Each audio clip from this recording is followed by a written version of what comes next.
How's it going, guys? It's me, Taku Anime Channel, back again with Erased episode 10. Finally here with some bullshit and some freaking just discoveries and whatnot. And oh my goodness, episode 10. How can I not see it? But it can't be. Guys, I can't believe we know who the culprit is now in this episode. But how dare! It was that this person's been trolling us the whole freaking time. This guy is the one responsible for everything in this shit in this anime for 10 episodes, and all the shit that's been go through, like all these characters and whatnot. It's all him.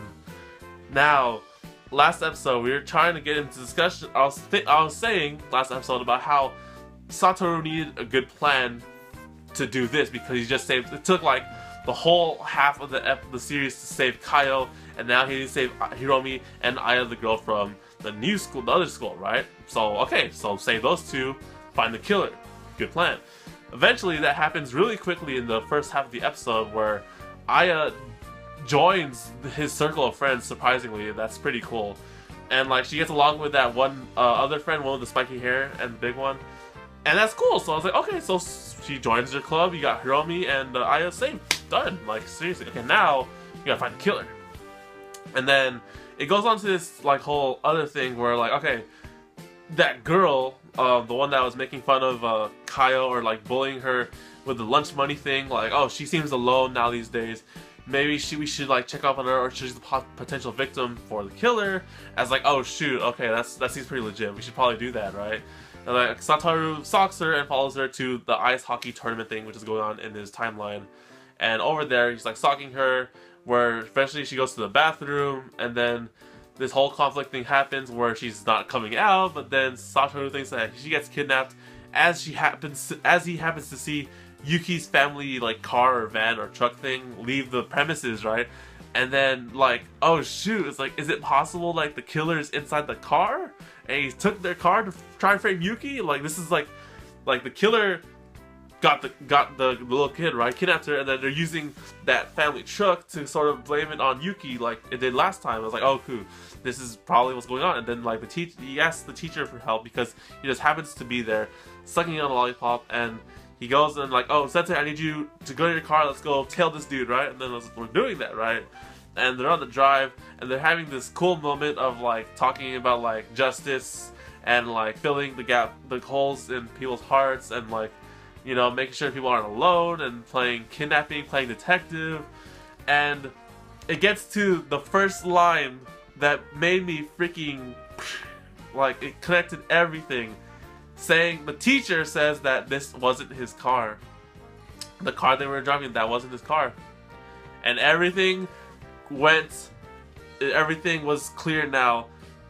The killer is the teacher, and I cannot believe that it was the teacher. Like, I watched the whole episode, and like, okay, they're like trying to tail this thing, they're on a lead, right? And like, then it goes through a whole freaking 360, 180, whatever you want to call it, and it's like, this is my car, Satoru. It's like, you fell into my trap, and I'm just like, oh shit, he's in the car with the killer, and the killer's the teacher, and like, what?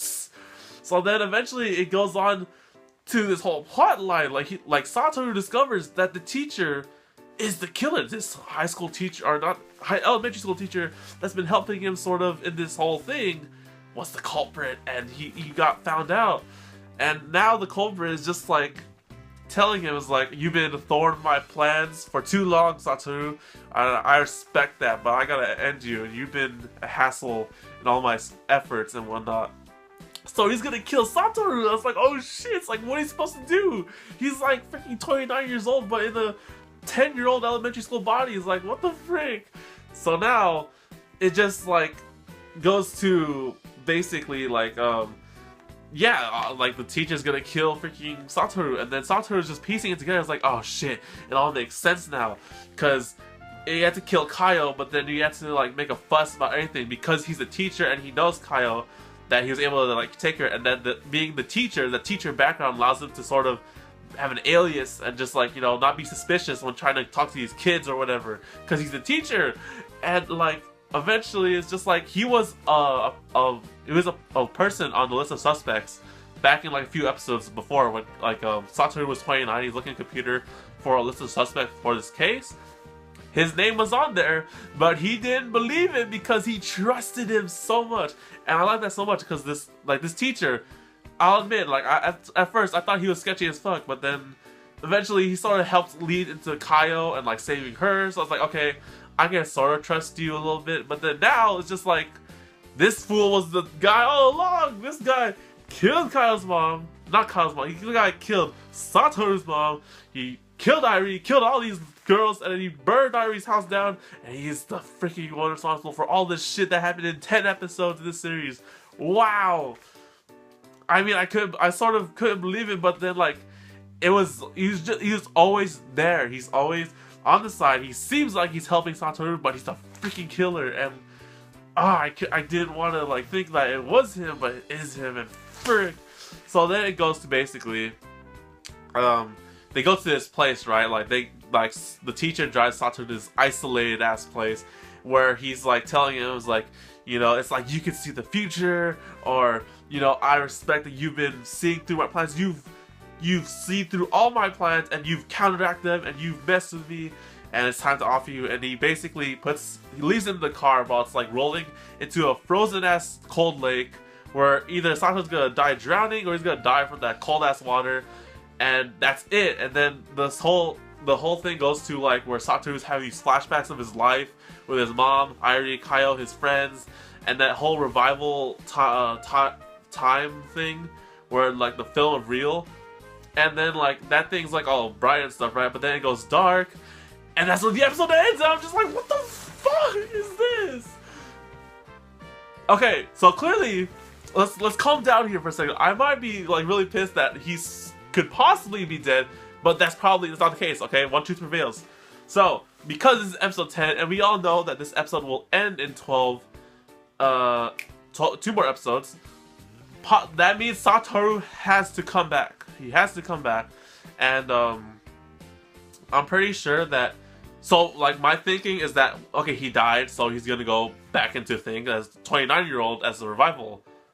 Oh, shoot, no, that doesn't happen! Because if he dies in this time, then he's not born 29 years later, and he has to have the revival. Oh, shoot, I didn't think that through. So, wait, if Satoru dies now, he can't possibly have changed the future or anything. He can't exist later on to, like, as 29 years old and meet Irie and whatnot. Okay, so then, wow, how the frick is this gonna work? Because unless he somehow lived through that experience, Satoru dies at that time, he doesn't grow up to become 29 years old and a manga artist. Wow, hold the phone. Okay, something has to happen. But okay, that was my first guess. But now my second guess. If you guys look in the details of the film real world, where Satoru was, you know, he sees all his memories and whatnot, there are, like, it's always in the center, like a galaxy sort of thing, right? Basically, you have this bright light in the center, and you have, like, film reels all around that certain point. And then if you look in that scene, when it goes dark, you'll see other, like, circles and film reels around the screen. And then, like, they have their own circles, or maybe not. But then, I don't know, like, okay, I don't know. Is it possible that Satoru from another timeline sort of saves him from like a future way? Because that's probably like the only way. Because if Satoru dies now, then someone from another timeline or another future has to come in and save him, or maybe I don't know, guys. Time travel is so freaking awkward. Okay, so the last time that Satoru revives, right, is when he gets caught by the police. But what if there is a Satoru after that point that does the same revival? He revives back to this time to save himself here, right? Get what I'm saying? To save him from the drowning and whatnot. That's sort of what my next theory is. But then, I mean, unless he revives, like, unless Satoru does a revival when he's a kid to 5 minutes before he gets kidnapped by the teacher and then tries to frame him, like, there's so many possibilities for what's gonna happen. But for one, we know that Satoru is not finished yet. He's not going to die until he gets this dude's ass and gets revenge for his mom and every single person that he freaking kidnapped in his timeline. And we're gonna solve this case in 2 episodes. So probably episode 11, we're gonna be like, okay, we're gonna catch the killer, we're gonna catch him. Episode 12 is like a sort of like, You caught him, case is closed, let's go back to his timeline and see the new future that has resulted from this, right? Sort of thing. And wow, oh my goodness. I'm so energetic for this episode. I want the next episode now, please! You could... 2 weeks, guys. 2 weeks. Come back. Subscribe right now. Subscribe right now. Because next week, I'm going to cover episode 11. And then next week, I'm going to see the finale of this series. And I'm going to see how this series will end and how we're going to close this case. Alright? So that's it for this video, guys. Thank you guys for watching. I'm so like hyper energetic right now. And like I have so much adrenaline right now. But like, I have to wait for 1 more week just to see how this will go. Subscribe to me, the Domotaku, and follow me on Twitter at the Domotaku because I am the Domotaku, and you want more of the Domotaku and Erased and all that stuff, stay tuned because I'll be back. So thank you guys for watching the video. I'll see you guys on the next video on the Domotaku anime channel. So take care, guys. Mata ne. And I can't believe this freaking person was the culprit all this time.